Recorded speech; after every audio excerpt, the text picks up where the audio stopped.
FDA process to the approval. And that's why I have to be careful. However, same thing, it's always good to check with your doctor because sometimes those things interact with the medication that you might take.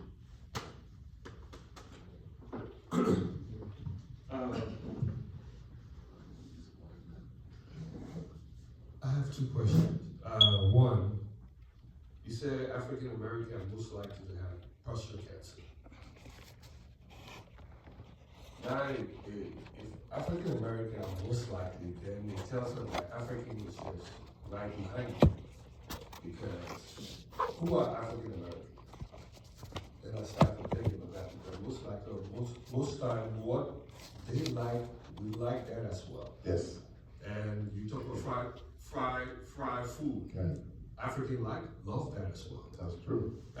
So this tells me that we are right behind them. That's correct. So that becomes awareness that I think we need to get checked often. And then I was trying to find out what is the age, and then you said 45 if you have a family. If it's in your family, yes. 50 if low risk. Low risk. Yes. So you answered the question. The second one is antibody. Yes.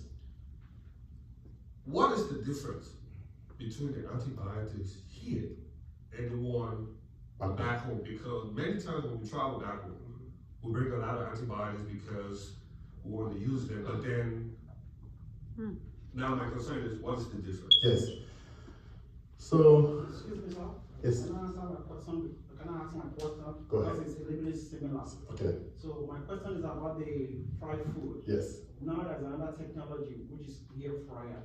Yes. Is it healthy to use the air fryer? Yes. Yes. Okay. So when it comes to medications, I'll get to that. When it comes to medication back home, you have to be very careful.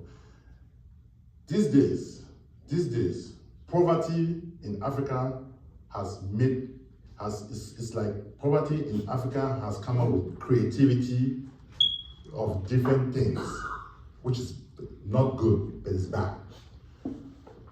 People in Africa, you have to be careful. I would advise nobody to go to Africa and buy medication on the streets. That should be a no-no. Do not buy any antibiotics or any medication on the street, off the streets. You will be better off buying your medication inside a renowned pharmacy. Do not. Do you know why? Good question. So the antibiotics over here, I'll give you a good example. Amoxicillin that is produced. There's some content in there, okay? Sometimes, let's make it for the sake of this discussion, 100% of content of amoxicillin, the ingredients in there, right? Take care of us here.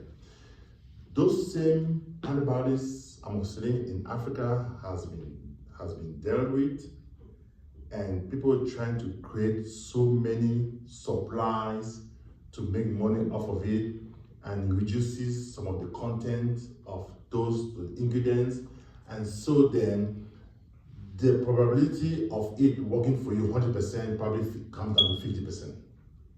So if you're trying to treat a disease and you go to Africa and buy medication off the street, most likelihood that medication you are taking is not going to be effective at all, number one, or number two, is dangerous for you.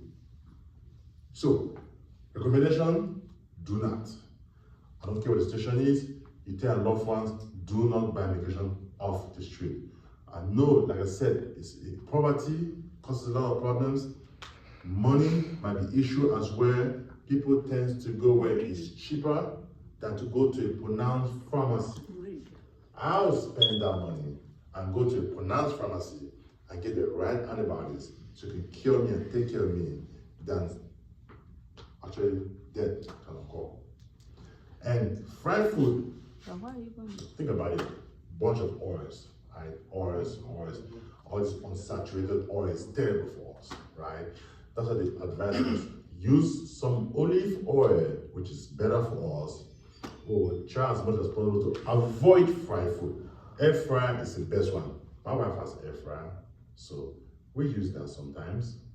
and also red meat is bad for you guys. Red meat is bad. I know we love red meat. I know we love our soya.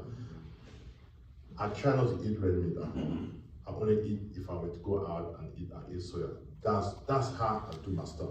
The advice to you guys is the lesser we eat red meat, the better for us, and the lesser we eat fried food, the better for us. Fried chicken, forget it. Air fried, cooked it, baked it is better than oil.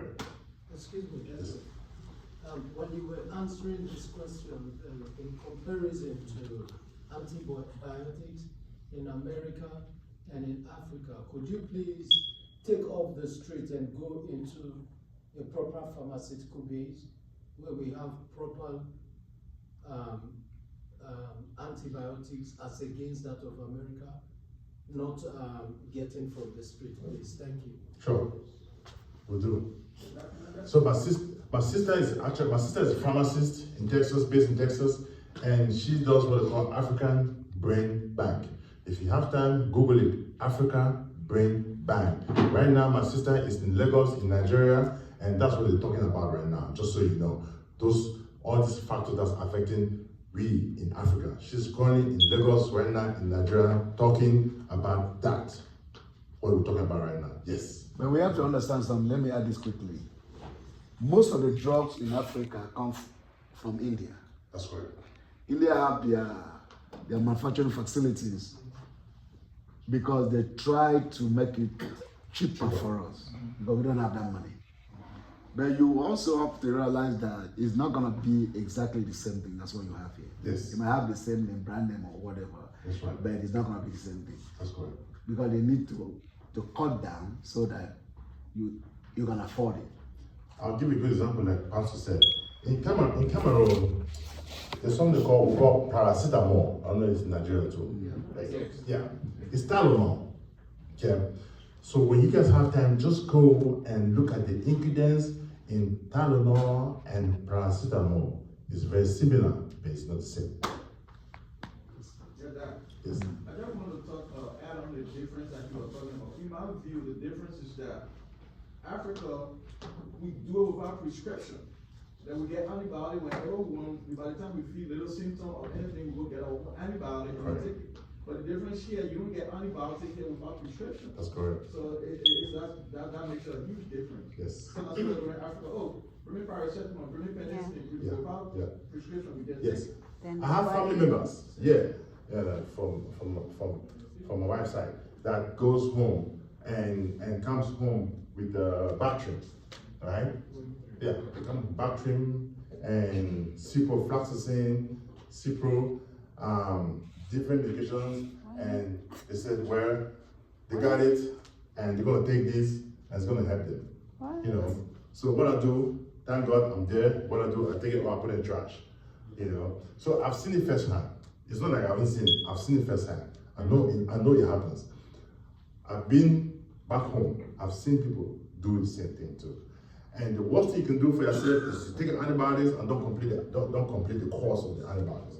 Because you didn't complete the course of the antibiotics, the bacteria still stays in you dormant. And then once you stop taking the antibiotics, what happens? It comes back live. Amen. Yeah. For the sake of time, we apportion this presentation to be 40 minutes.